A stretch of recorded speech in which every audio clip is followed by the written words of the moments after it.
Trish and Rob McGregor welcome you to a place where all kinds of phenomena flourish. Voices whisper ancient secrets, signs and symbols are abundant. UFOs, ETs, ghosts, and even the dead move about freely. Here we meet authors, researchers, and investigators of the mysterious, the strange, and of the inexplicable anomalies that surround us. Step out of the everyday world and take a journey into the mystical underground.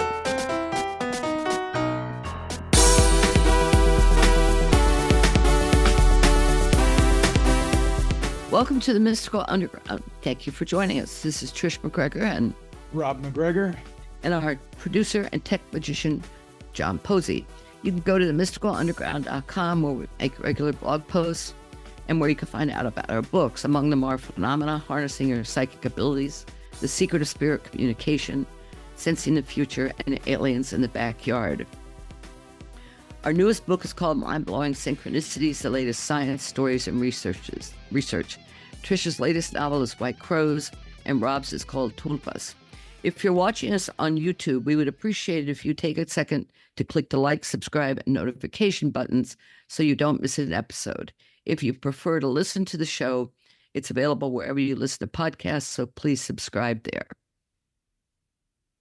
Okay, our guest today is Selina Maitreya, who's a lecturer, author, and spiritual teacher. She's the creator of the Clarion Call, an online conference of spiritual teachers. She is a founding member of the Manhattan Holistic Chamber of Commerce and a past board member of the Boston Theosophical Society. She is the author of Raise Your Frequency, Raise Your Frequency, Transform Your Life, How to Respond with Love to Life's Difficulties. She lives in Arlington, Massachusetts. Welcome, Selina. Well, thank you. It's great to be back with you guys. Yeah. Wonderful to see you. Yeah. Thank you.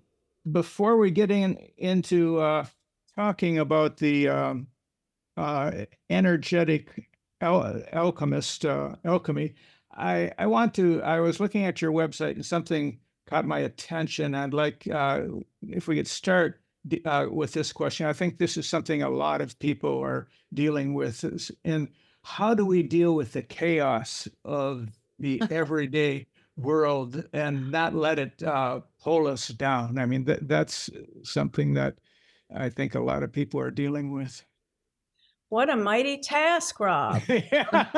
Simple question, right? Give you the tough one, right? The big stuff here, right?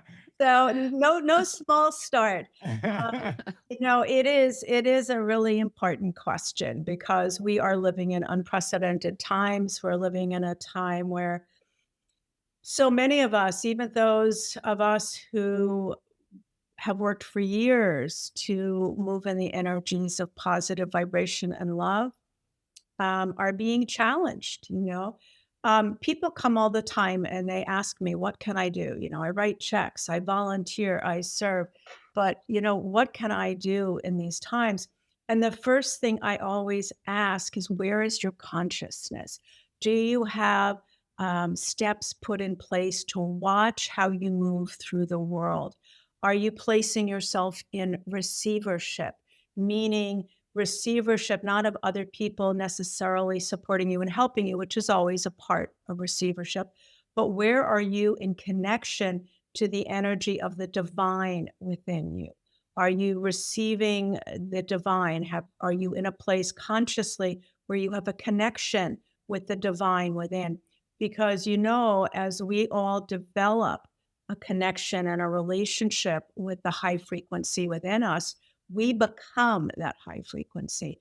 And as we become that high frequency, because we're energetic projectors and receivers, we're projecting out the high frequency that's represented and created in that relationship with the divine, and we're able to bring it in more. So quite honestly, the best thing people can do is to develop a relationship with the divine within and to have that energy project out and bring in energy that's like energy. That's the first most important thing. I mean, think about it. If people took the time and the effort to develop that relationship and that energy was being projected out into the world, we probably wouldn't be where we are today. So it really So is. we need more people doing this, like a mass. Well, we need to start ourselves, because a lot of people who come here, Trish, really good people, and they're interested in learning how to bring energy in, how to create peace in their lives. What they're not realizing is it really comes from the relationship we have with the divine. So it starts with us, and then, right, the more we are enlightened, the more the world has light. So it starts with each and every one of us. Sometimes I feel like the divine has has left, the world, the consciousness of the world. There's, you know Not what I at all. mean? There's Yeah, kind of yeah. an emptiness. You can say that, and it's like when somebody, I understand why you would say that, but I don't believe that's it at all. I'm a channel, and I've channeled the divine for over 20 years. And when I first became a channel, I asked, well, who is this? What is this? It was totally by surprise, surprised me. And I was told, when I asked, what is this energy that is channeling through me? I was told it was the energy of oneness, the energy of God that created us all. So how do you receive that? Excuse me. How do you receive that information? Is it like a voice or? Really interesting. No, it's not a voice, but it's what I would call knowings. When I feel connected 24/7 at this point in my relationship. So I feel like all of my words, even now, are being directed by source, and I'm guided. When I go into state to have spirit channel through me for a student, I feel as if I'm parking my ego and personality in the back of my body, and source comes through and literally speaks through me in a voice then. But as I move through the world, as I'm talking to you now, that's not necessarily my experience. It's seamless. It's fluid. So directed now. And then there are times I'm in quiet that I just receive what I call, as I said, knowings that are landed. For instance, it could be as simple as this. In 2012, living in my house with my kids, cooked dinner every night, was in the process of cooking dinner in my kitchen, moved from the counter to the refrigerator. And I'll never forget this. It was pivotal. And Spirit said 6 words: it's time to sell your house. That was it. Hadn't been thinking about selling my house. I mean, the big picture was that I was a single mom. I knew I'd sell it when my kids went off, but I wasn't thinking about it then. And so I said, well, look, I'm cooking dinner. I'll get back to you later. And I did. And I went into state, and then the rest, transpired after that. So sometimes it can land like that, as a knowing that just lands completely. We were talking about, before you asked that question, we were talking about, I forget. Where were we on that? Does anybody remember? Or shall we just move forward? Move forward. We were the energetic alchemist. Yeah, no, we were talking about, how we feel like we get pulled down by the chaos in the world, and responding to that. Yeah, that's really important. Yeah. So the idea being that developing our own relationship with the divine is important, and then watching. The next step would be watching how we move through the world, and noticing where we're not able to carry high vibration. Because this is not about, I think we said this in our last conversation. This isn't about rainbows and unicorns. It's not that we're supposed to always be positive. It's about the fact that we get to observe how we walk in the world, and we get to notice the places where we're out of alignment with the energy of love. And then we get to use tools and exercises to shift back into that frequency, because it's helpful for us and it's helpful for all. Our moment to moment, our next moment is created from what landed the moment before, from the energy we're holding from what landed. So when chaos lands, if we notice it and we shift our frequency immediately, which is what the work is all about, then our next moment is able to be created from high frequency. Things can't be created from chaos, but they're created from high frequency. Oh, and I'm curious. After you heard that voice say, sell your house, how long was it before you sold the house? The next year, it took a year for Wow. us to work with a real estate agent. And I contacted my real estate agent the next day. And then we started the process, which takes a year to, get it on the market. And it was sold within a day. Yeah. Wow. Yeah. Yes, Selina, I think what I'm interested in is finding out how to be able to shift your energy in the moment to avoid being triggered into an emotional reaction. I mean, that's what tends to happen to me, and I think I have reason to act that way, but it's important to not just blow up at people, and Well, it doesn't happen before the emotional reaction. What happens is our emotions with this work, our emotions are used differently. We're conditioned in this world and society and our family. Many of us are conditioned to respond to chaos with more of the same. Somebody cuts you off on the road. What do you do? You don't normally bless them. So our tendencies as human beings is to take on whatever landed and respond in that same frequency.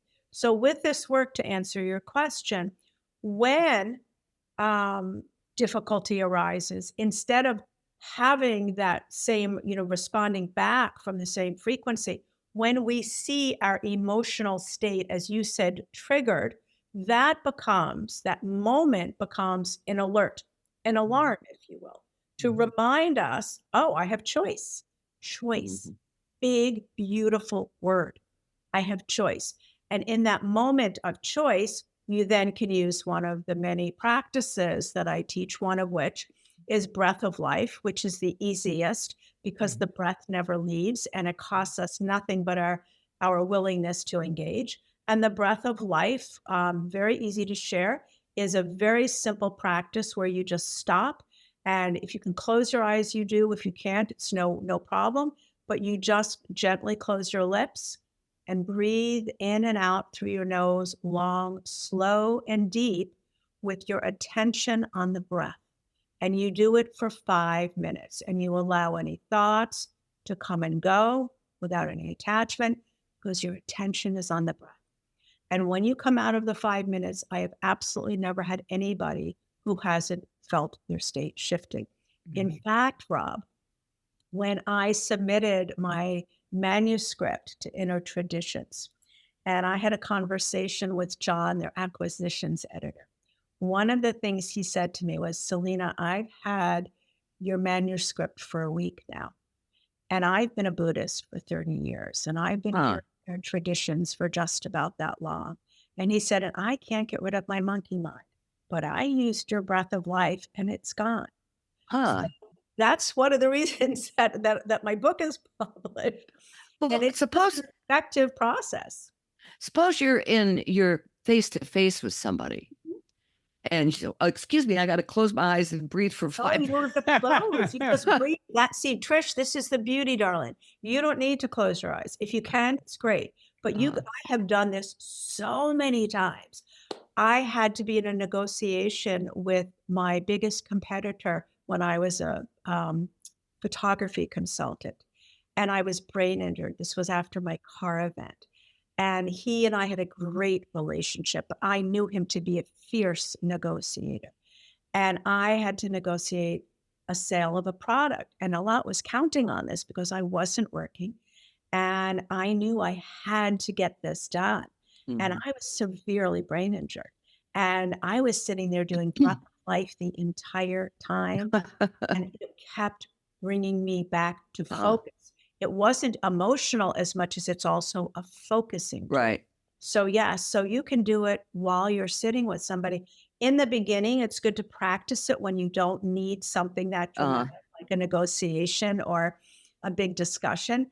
But once you get the hang of it, which is pretty quick because we breathe all the time. And this is such an exquisite example of the tools we have within us. Now, people know about breath, but people do breathing practices all the time. But this specific way and this usage of noticing when you're triggered, as Rob said, and then choosing to use that as an alert to remind you to go to breath, it's seamless. Nobody's seeing you do it. You can do it easily and easily, and it changes your state.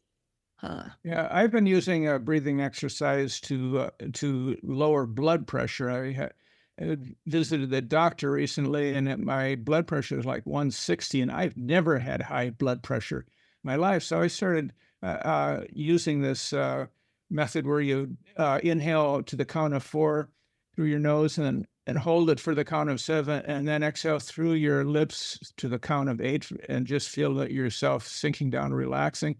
And boy, did that work. I mean, I had to back off from it because I got down to 114/57, which is, wow, you got low blood pressure. Very effective, you were. Yeah, right.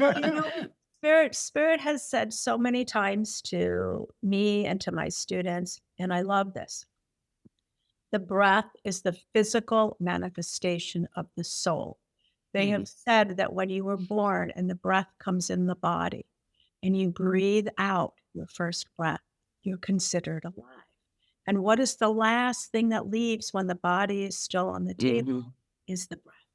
So the breath, if we think about this for a moment, when we sit with this, the breath being the physical manifestation of the soul, and we are multidimensional beings with bodies and physical bodies and brains and emotional bodies and intellectual bodies and our egoic energy field, the low frequency, our personality, our history, all these moving parts.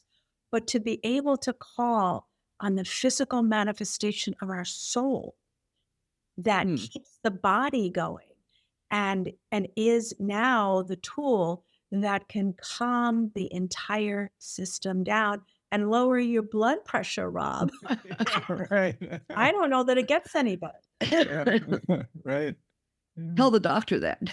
Yes, and it costs us nothing, and it's all with us. That's what I love. I always laugh when people tell me they're using breathing apps, and I think, oh, well, okay, that's fine, that's good.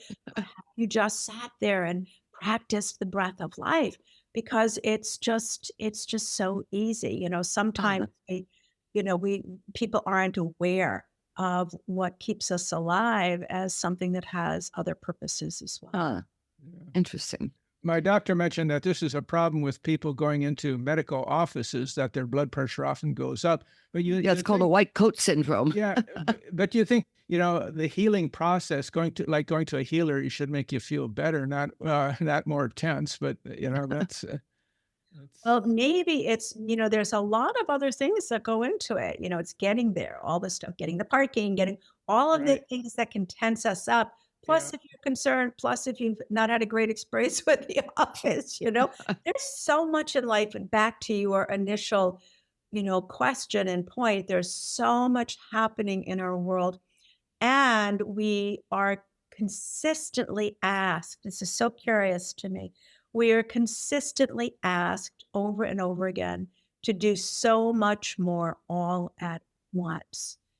Picture in TV and people talking on their phone while they're driving, going to a drive-through and then leaving the drive-through, eating, talking. And, there's all of these things and people are multitasking, which is not a calming experience and doesn't enable them to be present. So that comes into play as well. Yeah. With this breathing, isn't that part of alchemy? You change. Yes. Well, that's a really interesting question because alchemy is the science and the magic, if you will, of changing one element into another. And when Spirit came through just a few months ago, and they said to me in one of these knowings, Rob, where they just landed another piece of truth inside of me, and what they said was, Selina, you are not sharing with people that when they take on this work, they become energetic alchemists. And I was like, whew. I mean, talk about an aha moment. This blew me right out the water. Um, I loved the phrase and I got it because what they said afterwards, they said, years ago, magicians would study and learn and raise their frequency to be able to change coal into diamonds. And then they were looking to change physical states. Now, the evolution is such that you're being asked to change energetic states.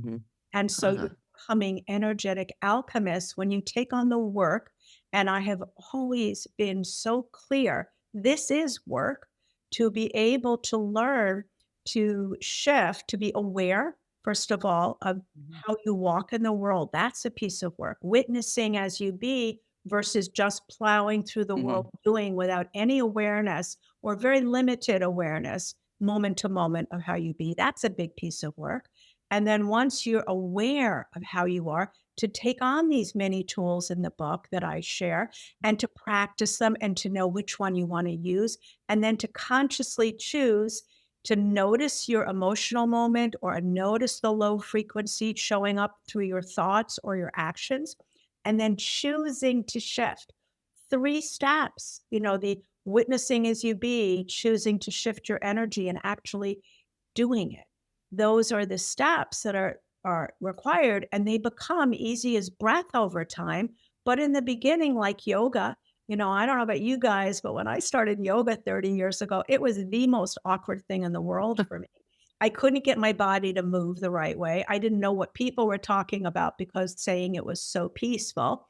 And it took me months before I could get my body to do it. And now I love it. So this is work, but it's holy work and it's accessible work, and it makes a big difference. And we become energetic alchemists because we shift the energy. It's huge. It's really huge work. I love it. That's fascinating. About yoga, I was a yoga teacher and meditation teacher for 27 years. Where are you? Before the pandemic came along. And one of the Rob, things talking to your mic. Okay, sorry, I'm looking the other way.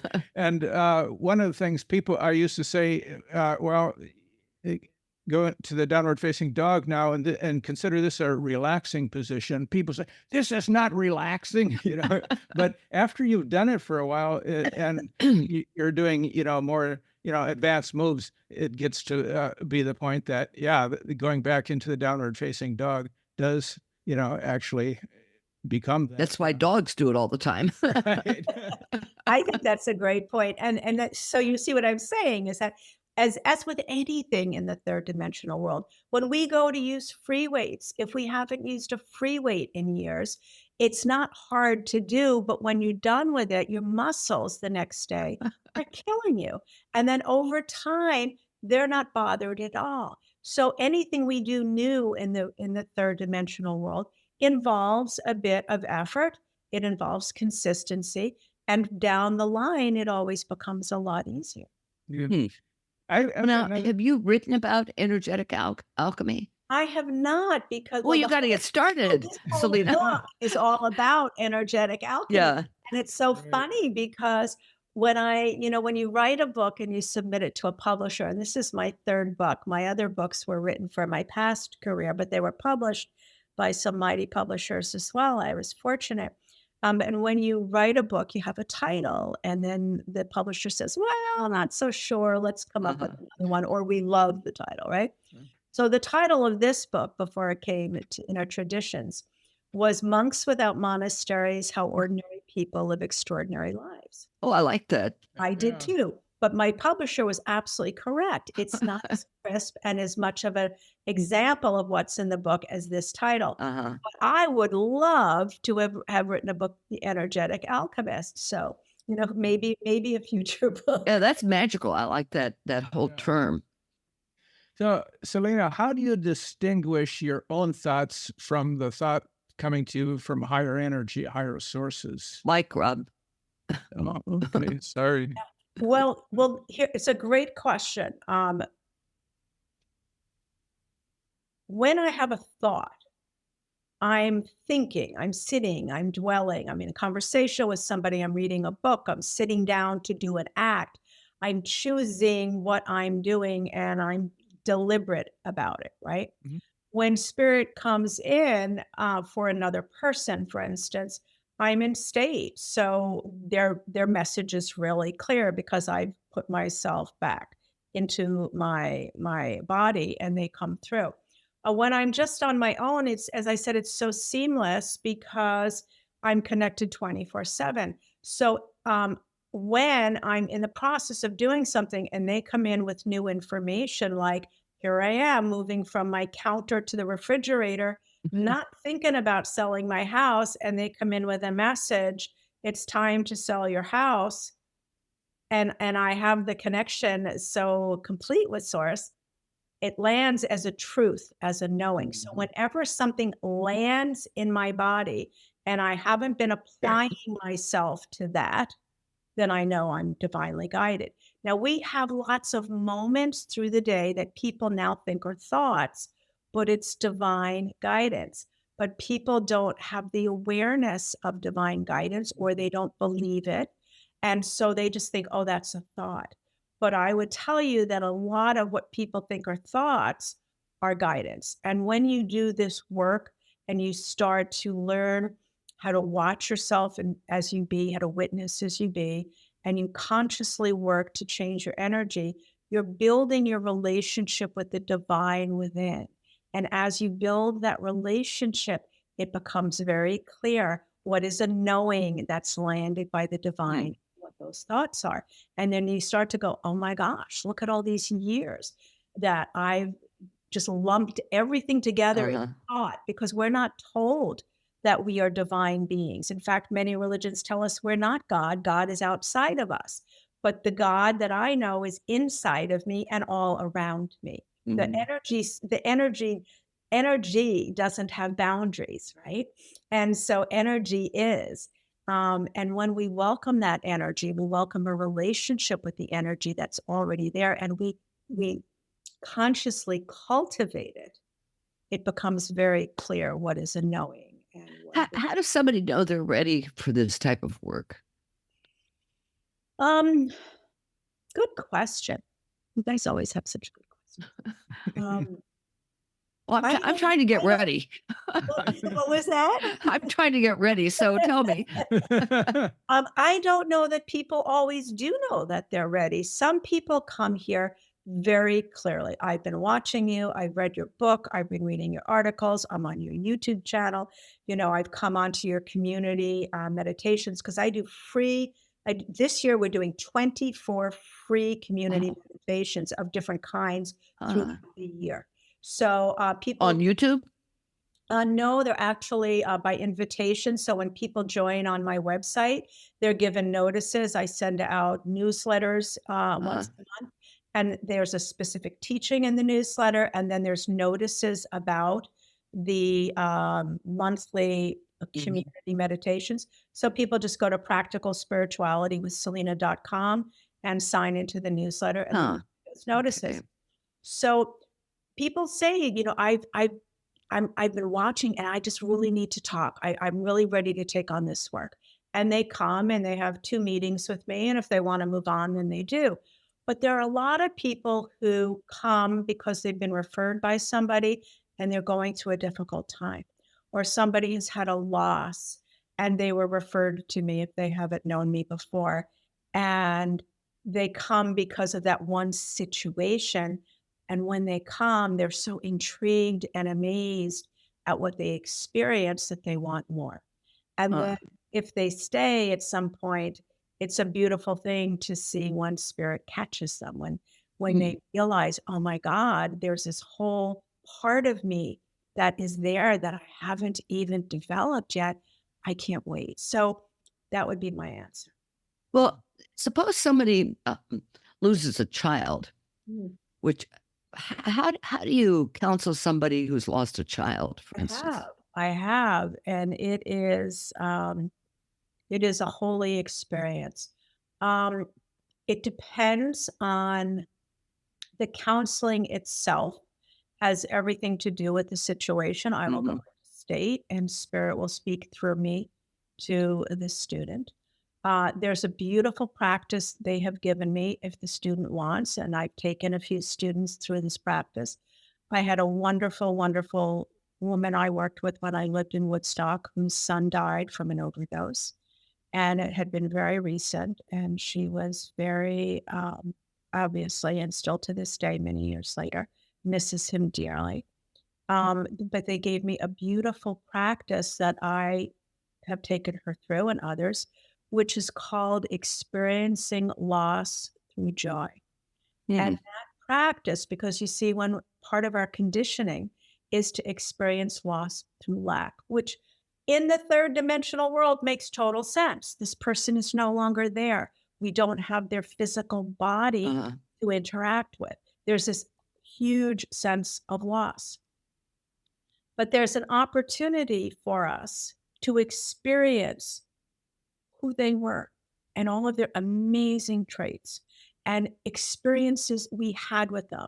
And through this practice, I take the student through all of those moments so that what they're doing is they're experiencing the loss of this relationship or this person, but they're experiencing it through a higher frequency energy of love. And when we experience it through love, we're not left more bereft. We're left given a moment of reprieve, even if it's just for the moments of the practice. And the more and more people take this on, the more they have the experience of the beauty of the person and of the wonderful moments they shared versus the loss of what's. It's interesting. In your practice, does synchronicity play a role? Oh my gosh, I love synchronicity. Synchronicity is flow. Synchronicity is love. I'll give you a great example. When I came out of the movie theater in April after watching the movie about Mother Cabrini, the first American saint, my body was vibrating in a way that I knew something big was coming. And when I went home, I went into meditation, and Spirit told me that my book, which was coming out in June, it hadn't come out yet, was just the tip of the iceberg. They said, you were on a mission.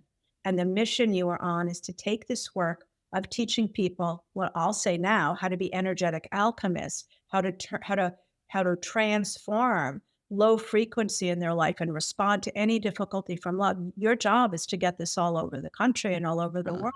And you have to reach out to spiritual centers. You have to create an all-day workshop and a weekend experience of a night before the workshop, a celebration of consciousness, an all-day workshop. And you're to do this for free. You're to find spiritual centers. You're to offer this to spiritual centers that can support a weekend like this. And they are to set the price for this workshop, and they get to keep it so that these spiritual centers can move forward. But they have to have a night before where you come in and share breath of life and teach people about how to change low frequency into high for nothing, so that people that can't afford to come to the workshop can get something from the night before.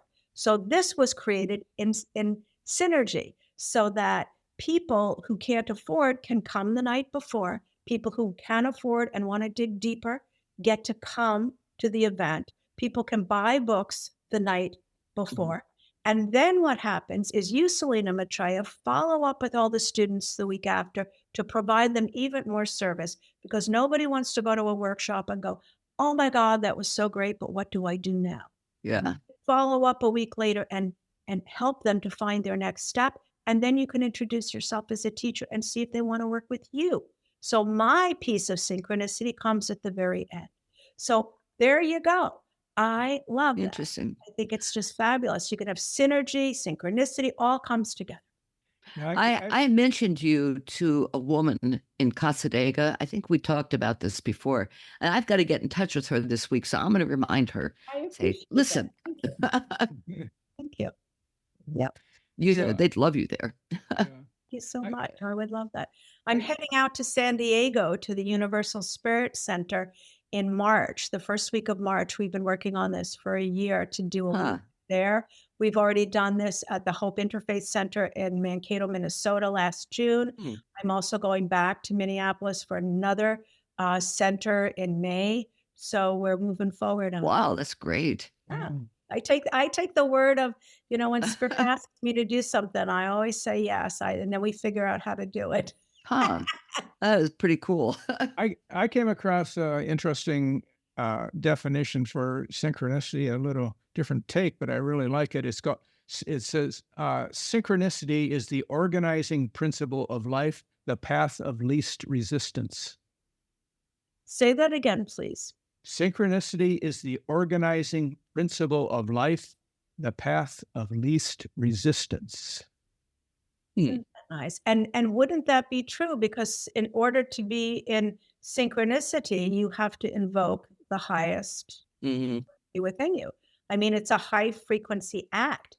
We can't be synchronistic, and people aren't synchronistic when they're in chaos, right? When they're in low frequency. So it is an act of the soul.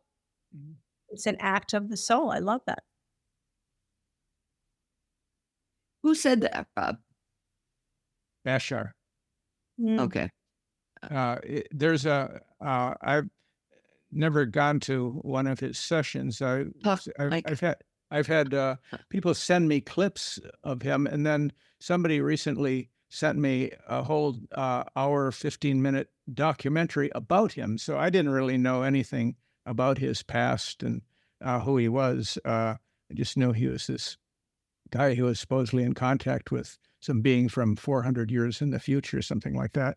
It's a really fascinating documentary. Spirit has always said to me, Rob, that synchronicity is the third dimensional world's explanation for faith and action. Makes sense. That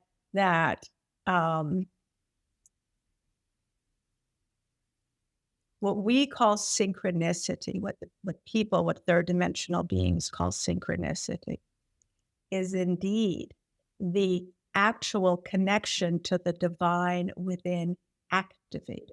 And so as beings come into communion and active communion with the soul level, they begin to experience moments in the third dimensional world that seem magical.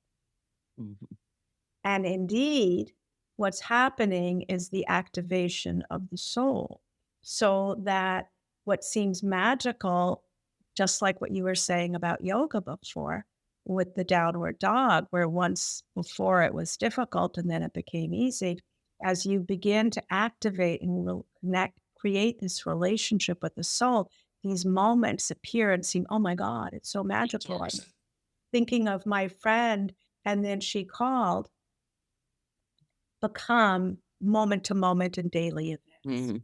So, over time, yes, they'll always be special, but they don't become so infrequent. They're much more frequent. So the more we commune and activate the soul, the more we are connected to the universal flow. And so things are easier and are very surprising to some people, but over time become very, very usual. So it is really an activation of the soul.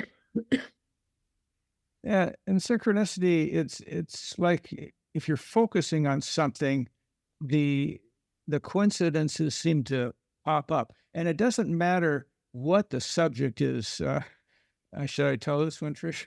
Yeah, I like this. It's funny. Okay, so yesterday we're at the dog park, and I asked so we're in Wellington, which is the equestrian center in South Florida. For equestrian and polo stuff. People come here from all over the world in the winter. So anyhow, there was an equestrian, a rider sitting with us with her dog. I asked, "Oh, what do they do with all the manure?" The mic. The mic is right here. Yeah, talk to it. Yeah. So what do they do with all the manure? All these horses, they must really produce a lot. And so there was a little discussion about that. And that led to a discussion of the origins of the word shit. And one person had this very strange answer that the SHIT had each of the letters had a meaning, and it related to some obscure thing. some obscure thing with the transportation of material in boats from ancient times. Anyhow, so but I had known of another explanation or definition, that goes back to England and Netherlands and Germany. All have similar words that have been adapted over time. So that happened, and then 2 hours later, we all met again at a restaurant, and so what did we see? We sit down at this table and look up, and there's a sign above the bar that says "Manure Happens." Now, what's the likelihood of a sign like that, appearing in a restaurant? Well, it's all energy. That's the whole, that's the beauty of it, is that you're tapping into higher frequency energy, which is what I call the higher octave. And believe it or not, higher frequency energy, which is inside of us and around us all the time, when you're tapping into it, you're tapping into it and you're activating it, and it shows up. And it doesn't show up all the time, or sometimes it does and we don't see it. So but that's the beauty of it. It's all about energy. And that's the language. Energy, I have learned, is a language. And I have become fairly proficient at it after all these years. And I say that because I couldn't have walked into that before. And now I can. And what I love about being able to walk into that is it's a whole other world that's opened up. Because when you start to work with energy, which is what this whole energetic alchemist is that we love so much, that phrase, it's really like learning any other language. I walk into a room now. I walk into a restaurant. I went out the other night with a friend of mine to a play in Cambridge. I live close to Cambridge. And we walked into this restaurant, and the first thing I did was like, wow, the energy here is so really calm. Like normally you walk into restaurants and it's loud and it's boisterous and it's way too much for me. But this was like, wow, this place was chill. And that was the very first thing I noticed. And you could still smell the smells from the kitchen, and you could see all the people and the decor. And that's what I would have noticed in the past. I would have noticed the decor because I'm just a very visual, tactile woman. I would have loved the smell because I love food. But when I walked in was like the energy. And so when you're tuned to something like that, that's what happens. But it's all energy. And when we become attuned to energy, we learn a whole other level of reference and tools that are invaluable. Yeah, it seems like Now the question is how you use this manure thing. it's about awareness. Yeah, it's about awareness and consciousness, and so it was all like we all recognized it immediately. It's like one of the persons said, "Well, we're just kind of continuing our conversation now." Right. And I would look at that and go, "Wow, isn't that fabulous? Thank you, universe. More of that." Please, it's like a trickster thing too, it's a sense of humor with it as well. Well, I think the divine has a great sense of humor. I do. And I wanted, can I circle back to something that we were talking about before? Sure. I think the whole idea of the difficulty that's going on today, there's a higher octave purpose to it. And I think it's really important for people to understand that when I sat with the Mayan elders in New York City in 2012, remember 2012 when everybody was freaking out over what was going to happen because of the Mayan prophecies?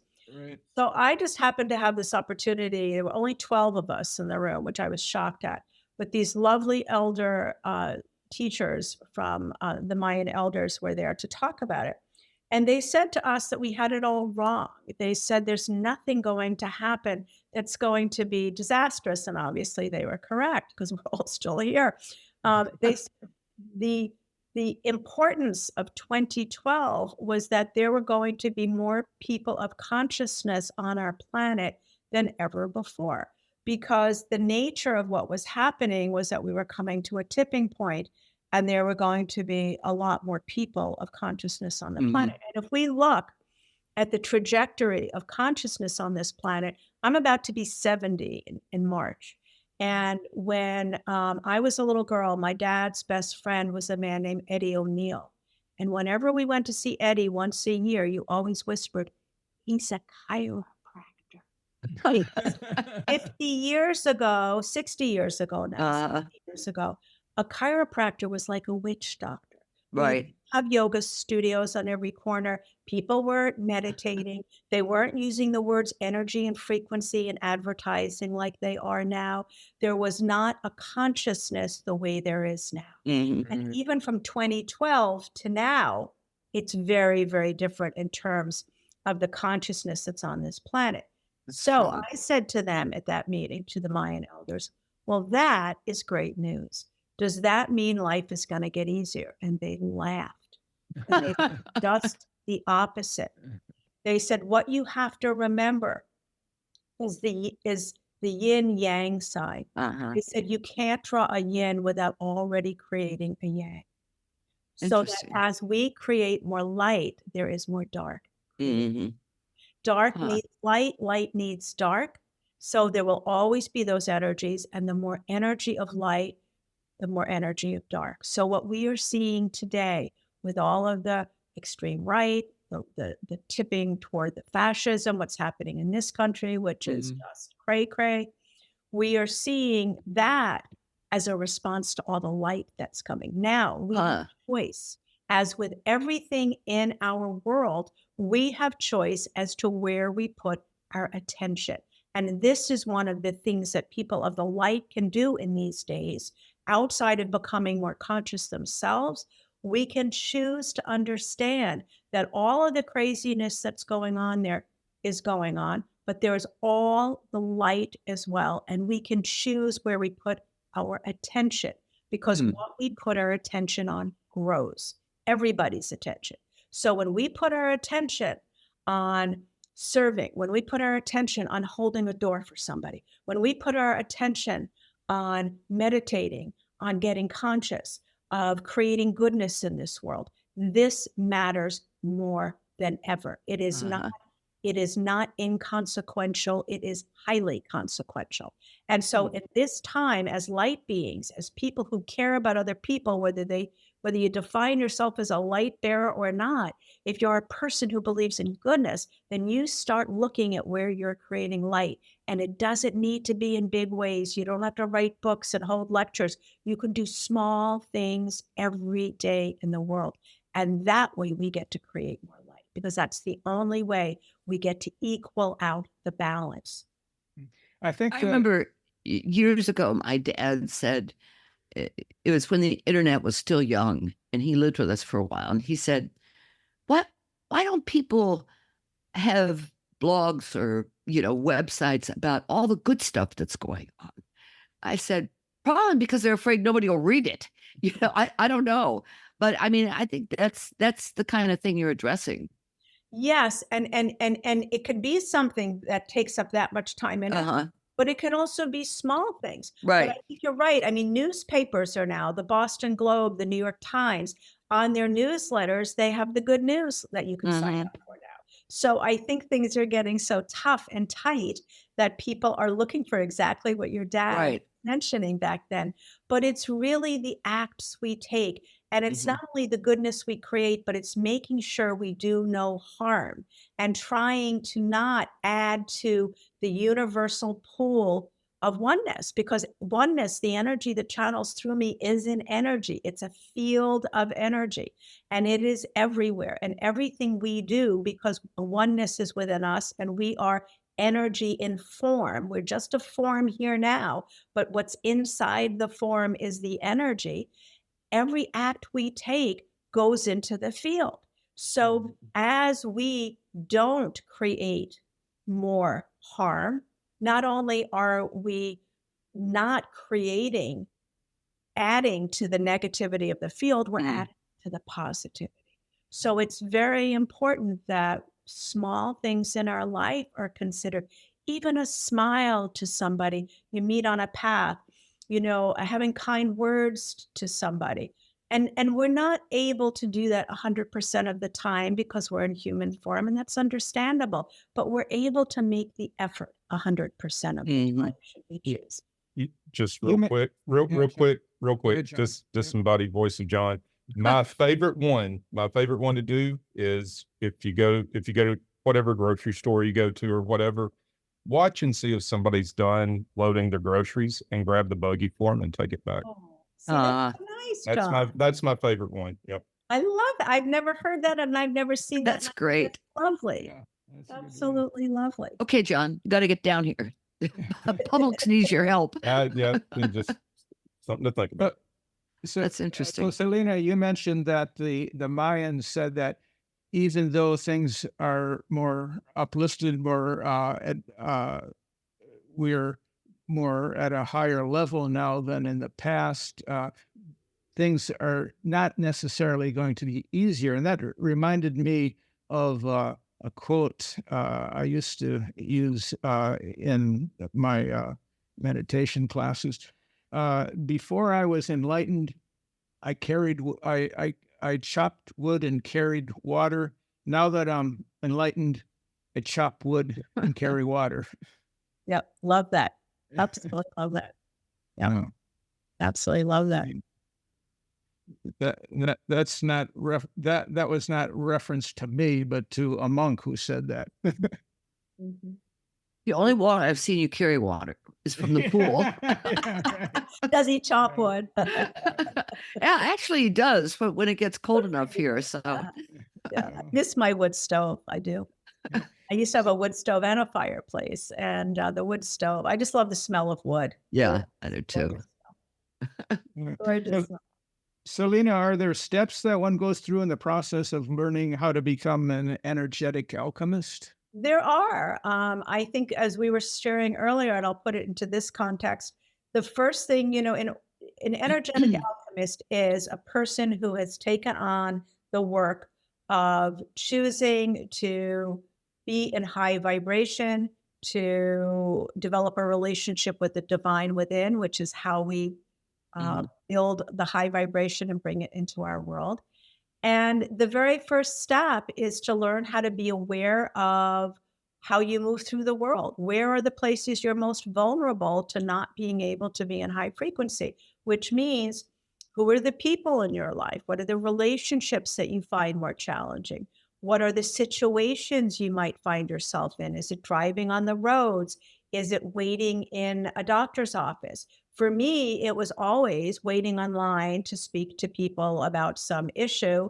And that was where I was most vulnerable. It represented disrespect to me when I had to sit there forever. And then I realized, oh, disrespect, that means it's my ego. That's my ego is coming in. That's where I have to go. So it's noticing the relationships, the situations that we're in where we're not able to hold high vibration, so that as we're coming into those situations, we can be on alert to watch out for them. But it's watching how we be as we do. And then the next step, as we accomplish that, is to learn all of the different tools and techniques that are shared in my book, Raise Your Frequency, Transform Your Life, so that you have them in your front pocket as easy, and you could pull them out as easy as pie.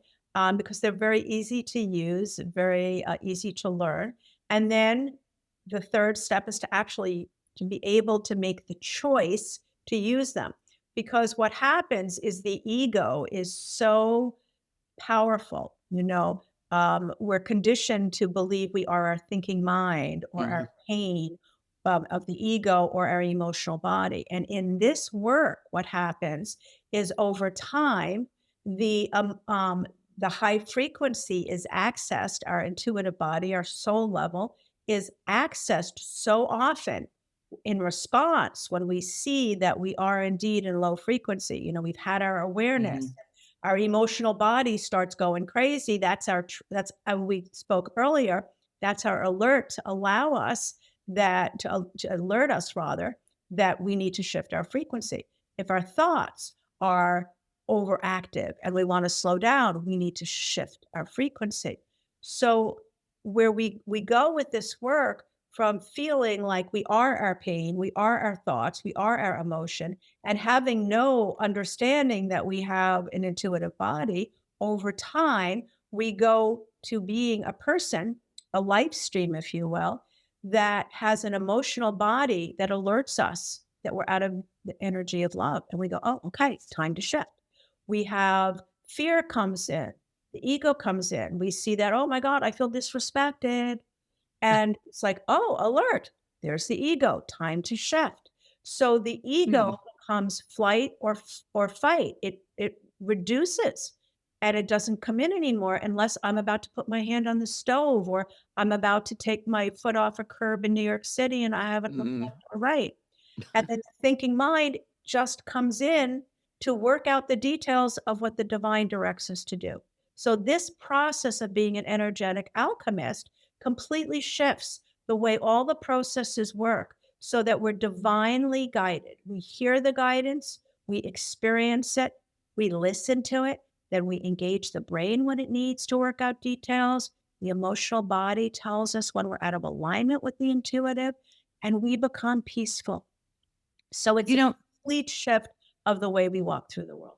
Sometimes, like today, I was in the grocery store getting groceries. I was at the fish counter, and the guy, I've never met somebody behind the fish counter like this guy. He comes up, hey, he says, how's it going? Oh, I love your earrings. What can I get for you? This guy was so enthusiastic.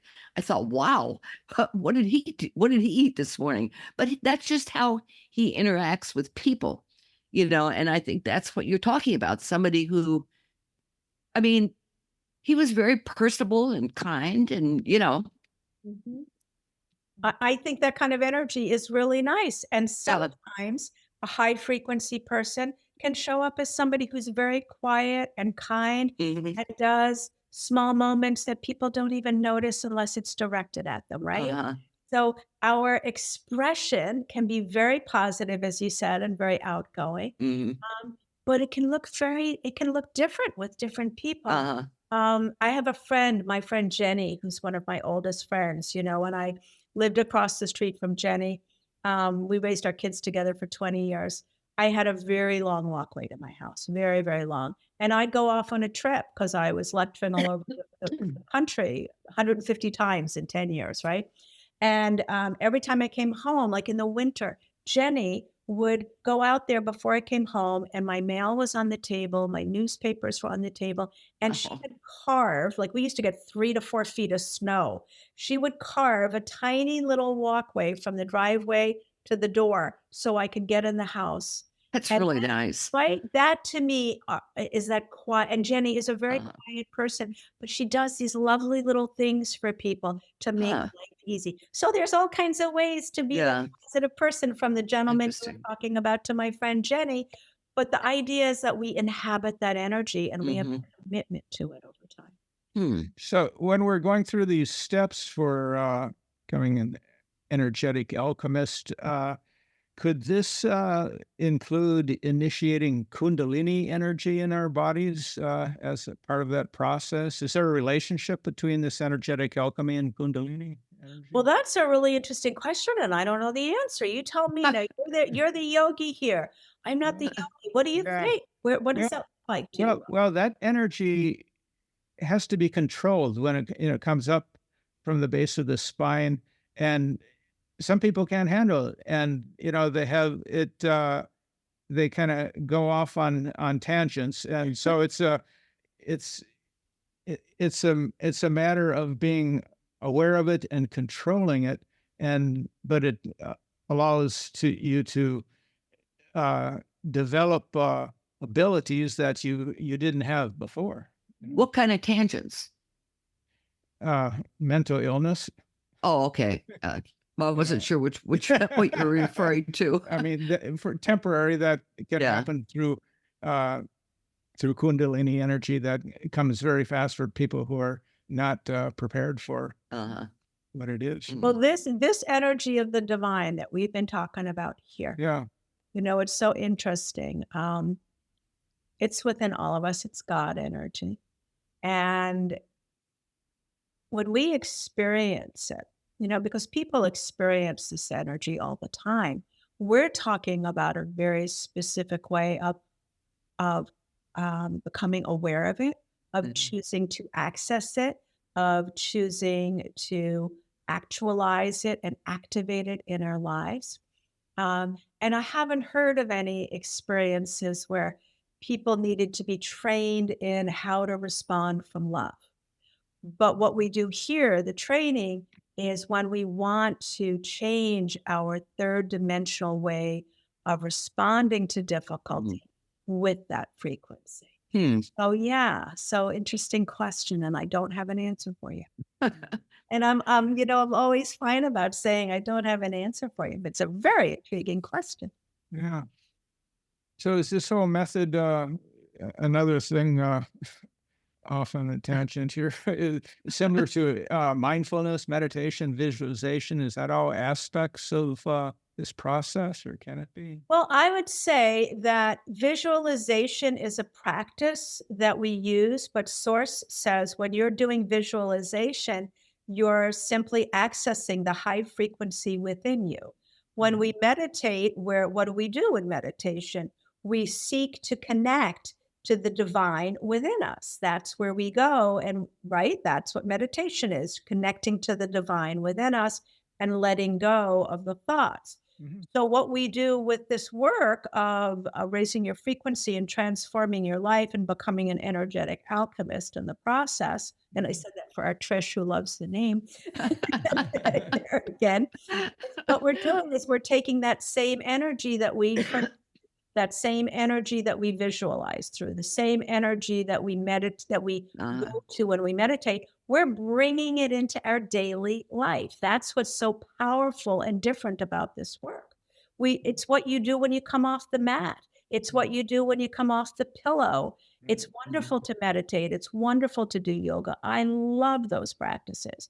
But if in my everyday life, I was a jerk when I came out of and I didn't care about my consciousness, then the only person I'm serving is me in that moment. And I'm not serving the world, and I'm not showing up as the divine as the divine of who I am. So who we pray to, what we meditate with, is exactly the same energy, the energy of the divine that we're bringing into the everyday world. We're choosing to bring it into third dimensional reality. We're saying to the conditioning that we've been given, sorry, I'm not going to listen anymore, that I have to only have my high frequency when I pray. That's part of the dark energy keeping us down, keeping us separated, telling us, oh, you can only do this in church or temple or on a meditation pillow. I'd love to have lunch with you. What was that? I'd love to have lunch with you. I'd love to have lunch with you. Well, come up to Boston. Well, I'll cook you a good meal. I love to cook. I'd love to have you. Yeah, but that's it. I mean, that's important. I don't want to lose that point. That is important.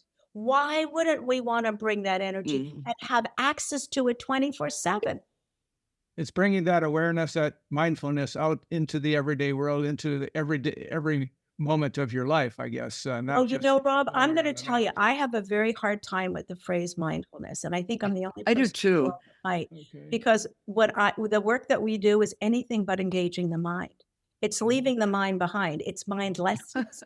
We don't want the mind in this work. We want the frequency, because we're in third dimensional reality. And I say this with all due respect, because everybody uses that phrase. I think that's part of the whole thing as well. Oh, let's just keep the mind in it. Let's keep the brain in it. Well, no, this is energy. This is source. It's not mind. It is not brain. You cannot be in high frequency energy when you're in your thinking mind. Because it's just like we live in third dimensional reality. Can't go upstairs and down at the same time. We're not healthy and sick at the same time. You can't be in the brain thinking actively and be in high frequency. Now, the high frequency is within you, and it is always guiding and active, but we were given free will when we came into this being. And free will, for me, the definition that Spirit has told me is that free will is the choice to engage the high frequency within you or not. So when I'm engaging my high frequency, the last thing I'm doing is thinking about what I'm thinking about. So I'm just gonna throw that in. Okay, that's good. That's good. Well, Selina, Double girl tell over here. people where they can find you, your website, Right. what your schedule is going to be for the next 5 months or whatever. Yeah, well, thank you. Yeah, my website is Practical Spirituality with Selina, and that's SELINA.com. And you can go there. I have a lot of podcast interviews like ours where we talk about things as important as what we talked about today. So there's a lot of information there. I also do write a blog, and my blog has important teachings that the masters ask me to share. So there's a lot of information there. And you can also get on my newsletter and find out about our free meditations, transmission, chakra cleanse, hallways of your life. They're all defined there. I'm going to be at the Universal Spirit Center in San Diego on, I believe, the second week. You can go on their website, Universal Spirit Center of San Diego, of March, and we're doing a weekend there. I'm going to be at the spiritual center in Minneapolis as well. That's also on my website. You can find those. And then we will have our community meditations as well. And then, of course, cool. You can go anywhere to get raised. Which is really about energetic alchemy. Which is all like, there you go, Trish. Thank you. And that's on Amazon and Barnes and Nobles all over. And that's, an opportunity as well. And then I have a YouTube channel where I have a ton of videos. A lot of this podcast will be on there, and I have my Pond Talks, and I have different sharings that I post. Thank you very much. Oh, this was so much fun. I just love talking to you. Yeah, that's it's just terrific. That was a very fast hour. Well, yeah, it really was. I enjoyed it as well. I always enjoy being with you guys. So thank you. And come for lunch anytime. Thanks for joining the Mystical Underground. Visit www.themysticalunderground.com for the latest blog post and book info. Subscribe to the podcast on Apple Podcasts, Spotify, Stitcher, Google Podcasts, or your favorite podcast app.